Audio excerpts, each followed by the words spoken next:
Una de las consideraciones que dotaba de valor a la escuela de tiempo completo es que cumplía una relevante función democratizadora. Atendía una población de mayor vulnerabilidad y de menores ingresos que la que concurría a la escuela urbana común, pero lograba resultados educativos mejores que esta. Empezaba a no ser verdad que los más pobres eran los que menos aprendían. De ahí que el país abrazó este modelo como un camino a seguir, y todos los partidos dieron su apoyo a este tipo de escuela. Pero hoy, esto, dolorosamente, ya no es así.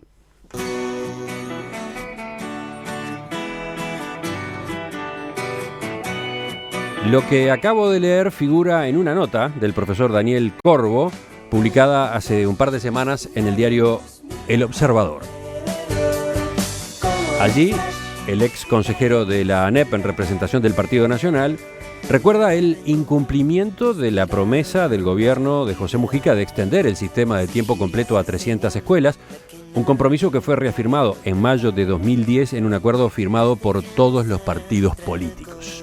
Y Corvo advierte que no solo no se alcanzó la meta, sino que además estas escuelas, pensadas para mejorar el rendimiento académico de los niños más pobres, han empeorado sus resultados con el correr del tiempo. ¿Qué está pasando con las escuelas de tiempo completo? Recibimos esta mañana al licenciado Daniel Corvo. Profesor Corvo, buen día, gracias por acompañarnos. Buen día, gracias por la invitación, gusto estar aquí. Capaz que lo mejor, como siempre, es definir, ¿no? Hacer alguna definición básica. ¿Qué son las escuelas de tiempo completo? Vale la pena repasarlo para entender por qué hay consenso sobre su importancia.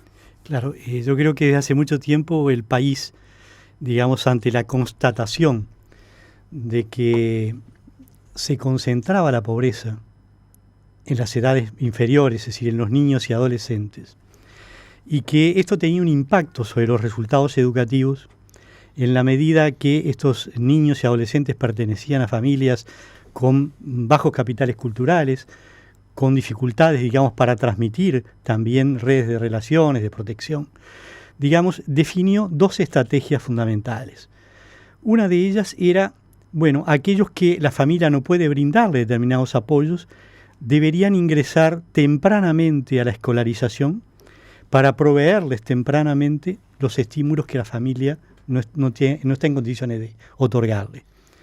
De allí surge, digamos, la idea de extender la educación inicial, surge el proyecto de los centros CAIF, por ejemplo. La otra estrategia fundamental ha sido, bueno, estos chicos que pertenecen a estos medios requieren más tiempo y además un tiempo enriquecido para alcanzar los niveles de competencias y de aprendizaje que con menos tiempo consiguen otros niños provenientes de familias que tienen capitales mayores, digamos, y son capaces de proveerle otros estímulos. Así surgen las escuelas de tiempo completo en el Codicen que presidía el profesor Juan Pibel Devoto, ¿no? Efectivamente. Fines de los años 80. Comienzan a implementarse a comienzos de los 90. No, ya empieza allí con una experiencia, digamos, en un grupo de escuelas, con dos modelos. Uno que era la continuidad del modelo que se aplicaba en la educación común, pero dejando un tiempo para fortalecer esos mismos aprendizajes, y otro modelo que significaba reformular la propuesta pedagógica. Esto se continúa durante la siguiente administración, que es del doctor Lacalle y preside el doctor Gavito el Codicen, donde se toman las escuelas al aire libre y se reconvierten como escuelas de tiempo completo, y ahí se configuran casi 40 escuelas de tiempo completo, pero un estudio que se realiza en ese momento por el BID muestra de que es necesario fortalecer la propuesta pedagógica. Allí es donde el profesor Rama, que será quien administra luego la educación, cumple un papel muy importante en términos de potenciar la propuesta pedagógica, enriquecer, digamos, el modelo de la escuela de tiempo completo, lo cual le da un impacto importante. ¿De qué manera se enriquece? Se enriquece porque, primero, hay una inspección, digamos, específica, digamos, para estas escuelas, con un perfil propio para estas escuelas. Los directores no se eligen entre cualquier director, sino aquellos que han hecho un curso y tienen un perfil apropiado para estas escuelas. También concursos para los maestros de las escuelas de tiempo completo, que tienen una fortaleza tal que casi son un posgrado, ¿verdad? Luego enriqueciendo los talleres y la expresión a través de la contratación de personas que no son maestros, pero que aportan, digamos, desde una mirada que tiene que ver con el contexto de cada escuela, tiene que ver con los intereses de los alumnos, y todo esto va reforzando, además el inglés es muy reforzado, digamos, todo esto va reforzando la propuesta pedagógica de la escuela de tiempo completo. La escuela de tiempo completo atiende a niños desde los 4 años en adelante, en el horario de 8:30 a 16 horas. Está bien, son 7 horas. Sí, 7 horas y media. En realidad son de 8:30 son 7 horas y media. Ahí está, 7 horas y media. Y la otra característica... Y tienen un servicio de desayuno, almuerzo y merienda. Efectivamente, lo cual provee 2 cosas importantes. Uno es un horario extendido para que las madres puedan trabajar, ¿verdad?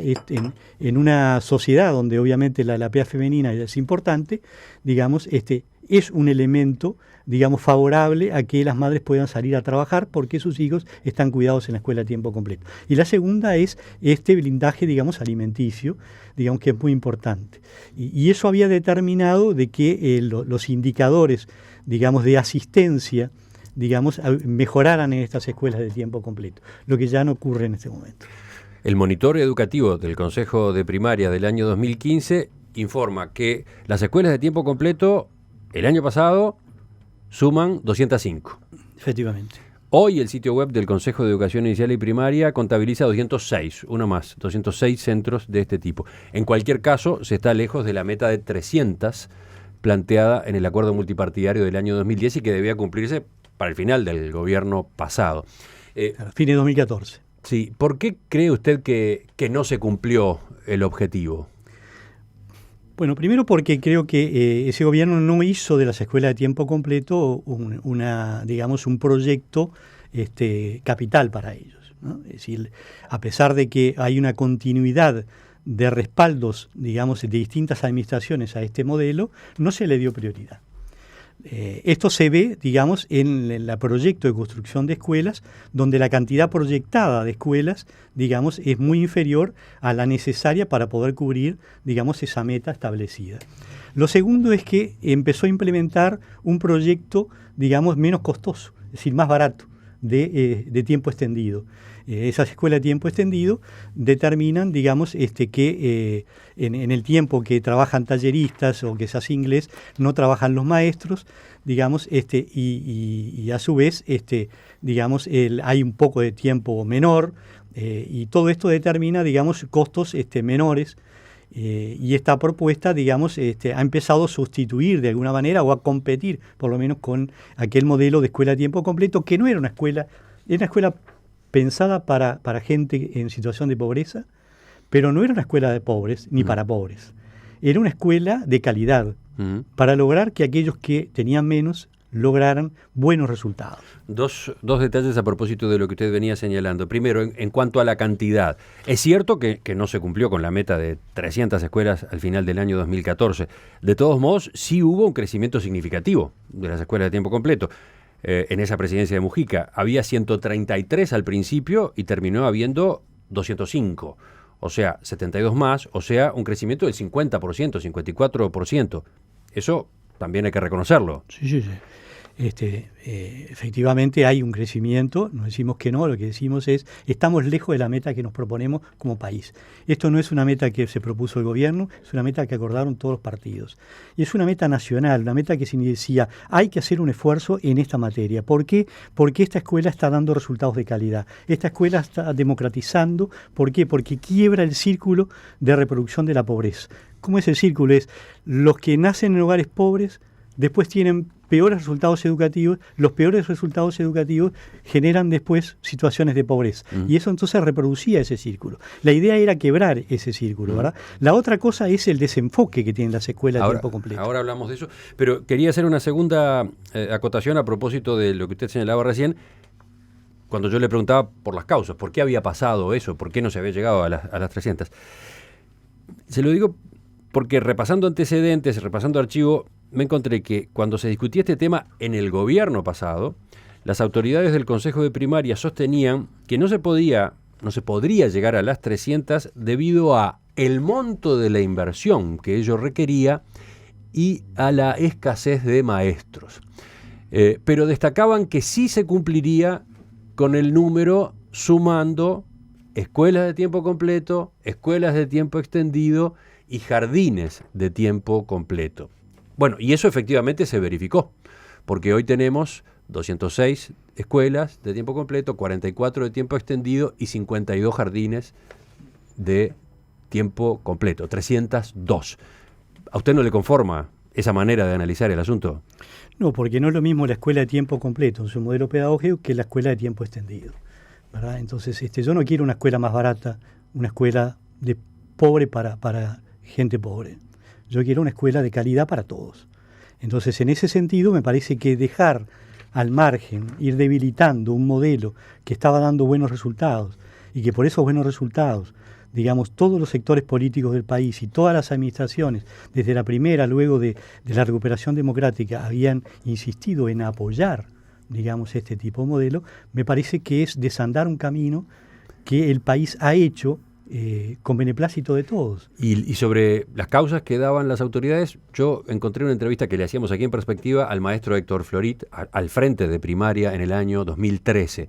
Y él decía, si fueran todos edificios nuevos, $1,5 millones por cada uno, la cifra sería absolutamente inmanejable. Si hubiera que construir 200 edificios, serían $300 millones por lo menos. Había un motivo económico.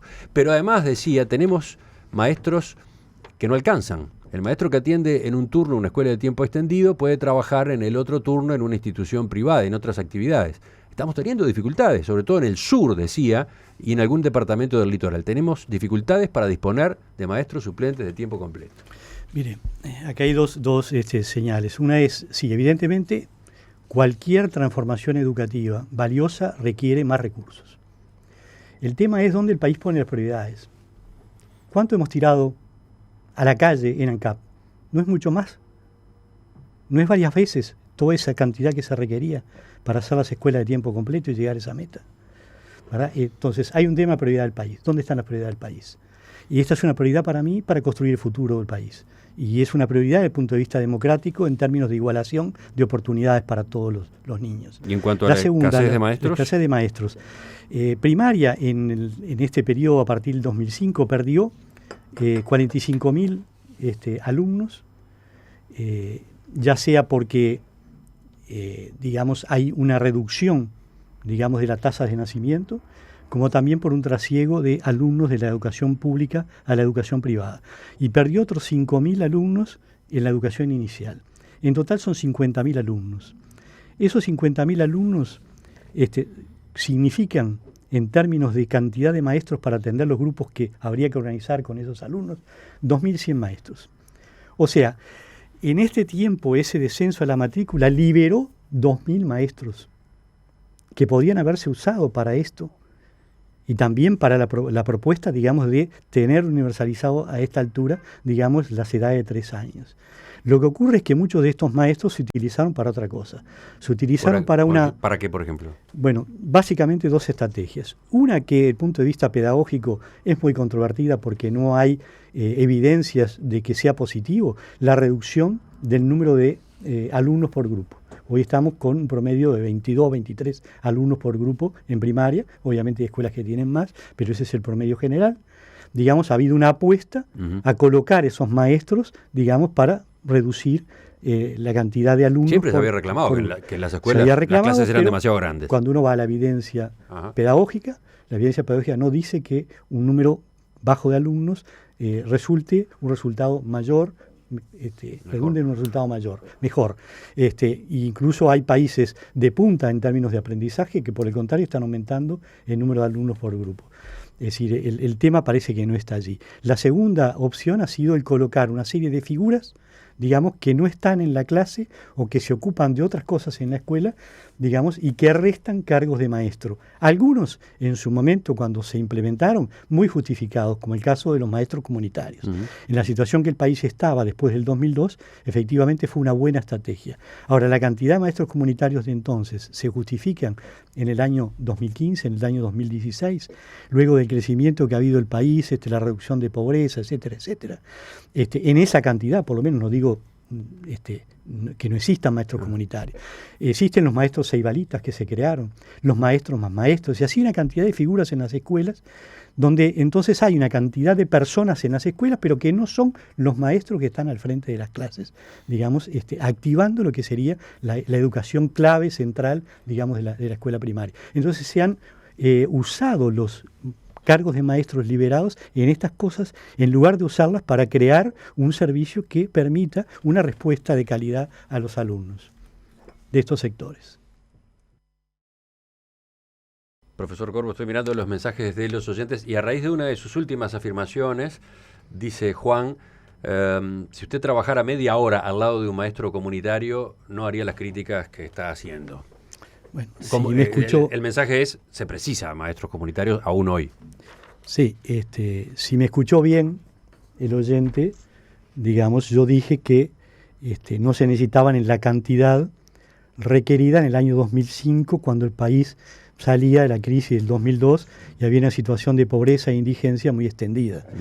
Yo dije, hoy todavía son necesarios, pero no en la misma cantidad, porque la realidad social y económica del país ha cambiado sustancialmente. Estamos conversando en perspectiva con Daniel Corvo, licenciado en Ciencias Históricas por la Facultad de Humanidades y Ciencias de la Educación de la UDELAR, candidato a doctor en Historia en la Universidad del Salvador, Argentina, preside la Fundación para la Democracia Wilson Ferreira Aldunate, fue presidente del Consejo de Educación Secundaria, consejero de la ANEP, y presidió la Comisión de Educación en Valores de la ANEP.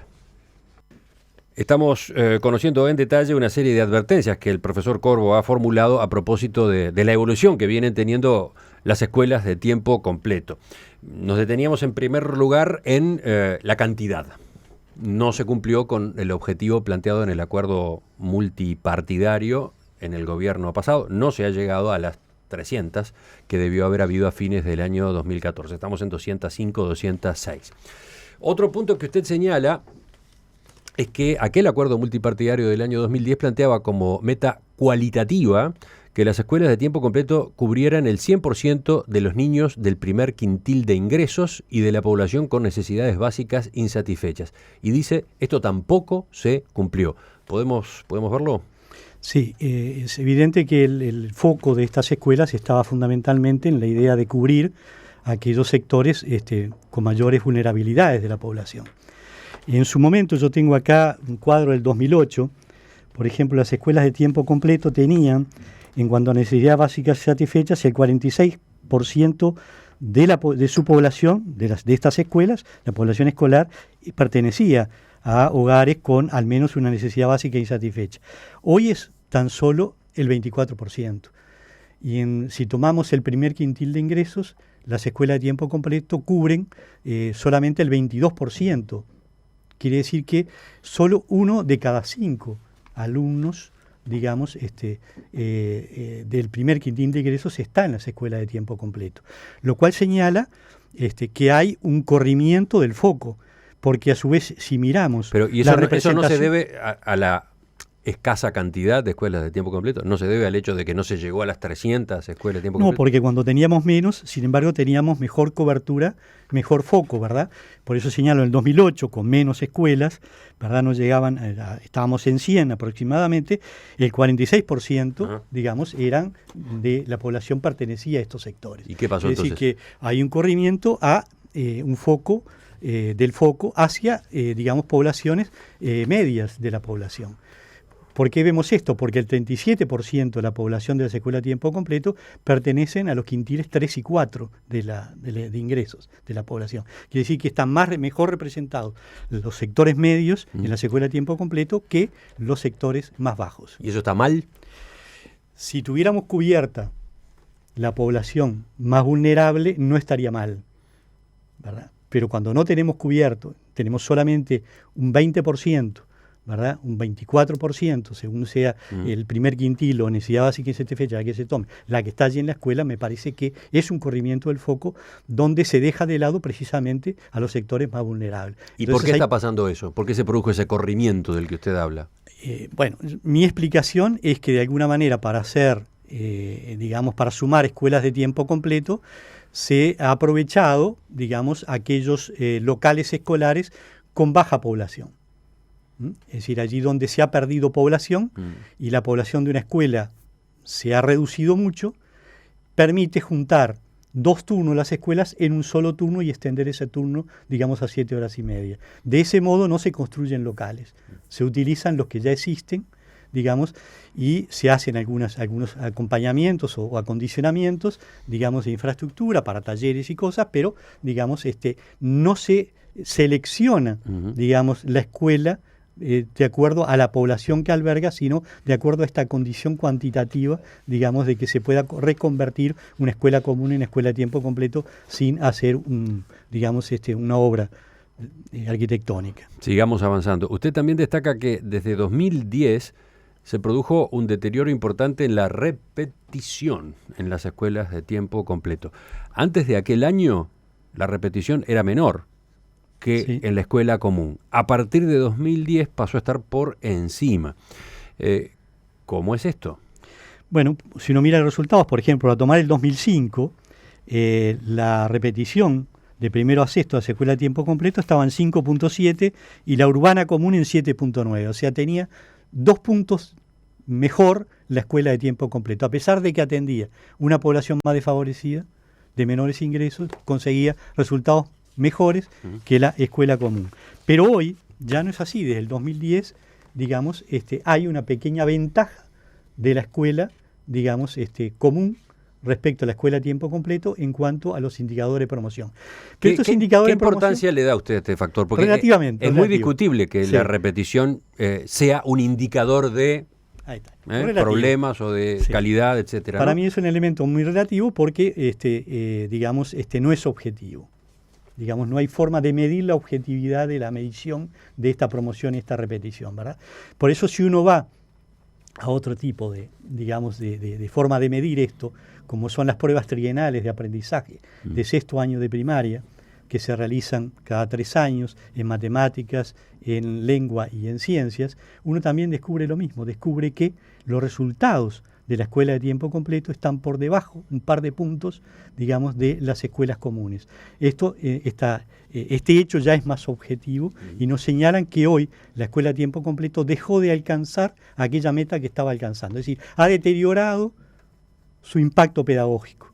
Y eso nos preocupa muchísimo porque el país ha puesto, digamos, una confianza y un esfuerzo en esta materia que no se puede perder. Y por eso todas estas advertencias nuestras no son una crítica por la crítica, sino son poner sobre la mesa una cuestión a discutir que nos debe llamar la atención para decir cómo hacemos para devolverle a estas escuelas de tiempo completo la potencia, la capacidad de calidad educativa que otros la tenían y ya han perdido en este momento. Enseguida volvemos a esa escuela de tiempo completo para redondear justamente el análisis, pero veía que en su artículo usted hace alguna consideración más general. Resulta aún más preocupante ver los resultados globales que muestran que en todos los casos más de la mitad de los escolares se ubican por debajo del umbral mínimo de competencia. Efectivamente, me parece eso es un tema muy grave. ¿Desde cuándo está ocurriendo? Eso está ocurriendo en los últimos años en que se aprecia un descenso muy pronunciado de la repetición, por lo tanto la promoción alcanza, por ejemplo, en sexto año 98.5%, pero cuando uno va a las pruebas de aprendizaje no ratifican, digamos, ese resultado. Por el contrario, muestran una gran brecha entre las tasas de promoción y los resultados de aprendizaje. Esto ya lo habíamos visto en su momento en la incongruencia que existía entre la promoción de sexto año y la promoción de primer año de ciclo básico. 98.5 de sexto año, de escolares de sexto año, promovían sexto, aprobaban casi todos, pero al año siguiente perdían el 40%, perdían el año. Y después Entonces, ¿cómo aparecen puede ser? los inconvenientes que vemos en las pruebas PISA, en las pruebas PISA un poco más adelante. Efectivamente. Entonces uno dice, bueno, ¿qué pasa aquí? ¿Por qué quienes en sexto año aprueban prácticamente todos, después 40% repite, fracasa? ¿Verdad? Ahí hay una incongruencia. Entonces vamos a las pruebas de aprendizaje. Sí. Y cuando vemos la prueba de aprendizaje, que nos constatan estas pruebas de aprendizaje, que el 55% de los escolares en matemáticas se ubican en las pruebas en los niveles 1 y -1 de la prueba. ¿Eso en sexto año de primaria? En sexto año de primaria. Es decir, que están por debajo del umbral mínimo de competencias que está marcado en el nivel 2. En ciencias es un poquito mayor todavía. Es el 56% de esta población escolar de sexto año que se ubica en esos niveles. Y es un poco menor en lengua, donde se ubican en un 48% de los alumnos en estos niveles 1 y -1. Entonces, el tema es... Engaña pichanga. Usted llega a utilizar ese término a propósito del alto porcentaje de promoción en sexto. Si yo digo, bueno, estamos dando unas credenciales educativas que no nos dicen la realidad de lo que ocurre con los aprendizajes. Entonces una parte de los problemas que tiene secundaria pública en realidad vienen de primaria. Efectivamente. Algo que incluso la nueva directora general de primaria, Irupé Bussetti, ha admitido, ¿no? Sí, yo creo que... No todos los problemas de secundaria son de secundaria, ha dicho. Sí, yo creo que lo de Bussetti es muy importante, es muy positivo, porque empieza a reconocer una realidad que es el primer paso para modificarla, ¿verdad? Es decir, cuando yo reconozco que tengo un problema, entonces empiezo a buscarle la solución para enfrentar ese problema. Y eso es muy positivo en la directora de primaria. Profesor Daniel Corvo, en el final, ahora sí, retomamos a las escuelas de tiempo completo en sí mismas con estos datos que usted ha ido volcando y que le provocan inquietud. Creo que a cualquiera que los analice le provocan inquietud. ¿Por qué estamos frente a este panorama? Bueno, en parte, mire, de las escuelas de tiempo completo se le ha quitado la inspección específica que tenía. Se ha quitado también, digamos, la selección de los directores con un perfil propio. Se ha debilitado los cursos de formación, si bien siguen existiendo, los ha tomado primaria en este momento, no tienen el nivel correspondiente y se ha debilitado todo lo que tiene que ver con los talleres, digamos, y el inglés por inmersión que tenía, digamos, que conseguía resultados mejores, ha sido diluido en un inglés general, digamos, en la consideración de que era importante que todas las escuelas tuvieran inglés, lo cual coincidimos de que es importante, pero sin reducir el impacto que ese inglés, digamos, por inmersión lograba en las escuelas de tiempo completo, porque, ¿por qué se desmonta una cosa que estaba dando mejores resultados? Usted acaba de utilizar la palabra desmonta, el verbo desmontar.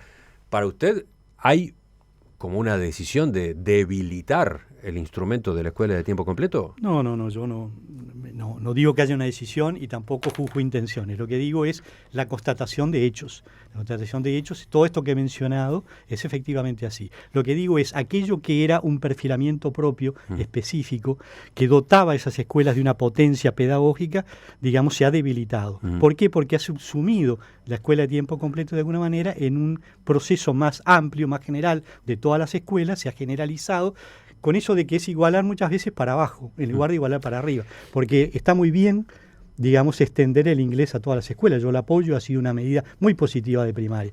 Pero digo, había necesidad de desmontar el inglés por inmersión, que significaba darle mayor potencia a esa enseñanza de la lengua, y haber tenido allí una prueba para poder medir cuál era el resultado de un modelo, que es tener algunas horas de inglés en la clase, a tener, digamos, un inglés por inmersión, ¿verdad? Usted publicó esta nota el 30 de junio, casi 3 semanas, 2 semanas y pico. ¿Ha tenido eco con su llamado de atención? No, todavía no he tenido ni pretendo que haya una contestación, digamos. ¿Qué debería hacerse? ¿Qué entiende usted que falta? ¿Qué reacción tiene que existir ante un panorama, ante una situación como la que usted describe? Bueno, la primera es reconocer de que los resultados, digamos, de aprendizaje nos muestran que el 70% del primer quintil de ingresos, digamos, de los escolares, digamos, están ubicados en los niveles más bajos de la prueba de aprendizaje, el 70%. En cambio, digamos, los del quinto quintil están en un 30%. Eso habla, digamos, de una brecha muy grande, de desigualdad social en los resultados. Y eso lo que hace es reproducir la pobreza y la desigualdad. Y es generar situaciones de exclusión en los más vulnerables. Entonces digo, debemos reaccionar recuperando para la escuela de tiempo completo la capacidad pedagógica, digamos, de obtener resultados de calidad, de aprendizaje de calidad. ¿Hay algún ámbito académico, político, donde esto se esté discutiendo? No conozco. Esto es un llamado mío a las autoridades, que por otra parte no es la primera vez que lo hacemos. Nosotros cuando unos consejeros ya fuimos advirtiendo esta realidad que empezaba a darse, no de una forma tan clara, tan categórica, pero que empezaba a manifestarse. Llamamos la atención, incluso pedimos ante una reunión con el Banco Mundial que financia este tipo de proyectos de escuela a tiempo completo, que se hiciera una investigación para ver cómo se había cambiado el foco, de alguna manera social, de estas escuelas, ¿verdad? La otra cosa que nos preocupa enormemente y que el país tiene que reflexionar es cómo puede ser que la mitad de nuestros escolares en sexto año estén por debajo del nivel de competencias mínimo. Eso genera, digamos, una situación riesgosa para el país.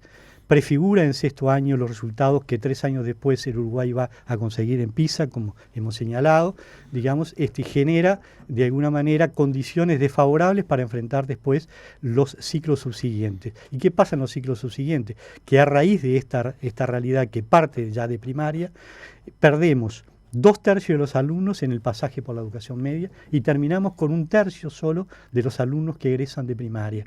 Y terminamos con las pruebas PISA con estos resultados, que son los mismos que ya se ven en sexto año de escuela, con el agravante de que cuando se hace la prueba PISA a los 15 años, 1/3 de esa matrícula que ha egresado primaria ya la hemos perdido, ya se ha desvinculado, digamos, de la enseñanza. Entonces, después que tenemos 100.000 niños y adolescentes, 100.000 jóvenes, adolescentes y jóvenes, digamos, o sea, sin trabajo, sin educación, fuera, digamos, de toda oportunidad de vincularse, de integrarse socialmente. Y eso para un país que tiene un sentido democrático como tiene el Uruguay es grave. ¿Por qué? Porque compromete los valores con los que nosotros hemos pensado siempre una sociedad de cercanías, como siempre hemos querido hacer del Uruguay. En perspectiva, da que hablar.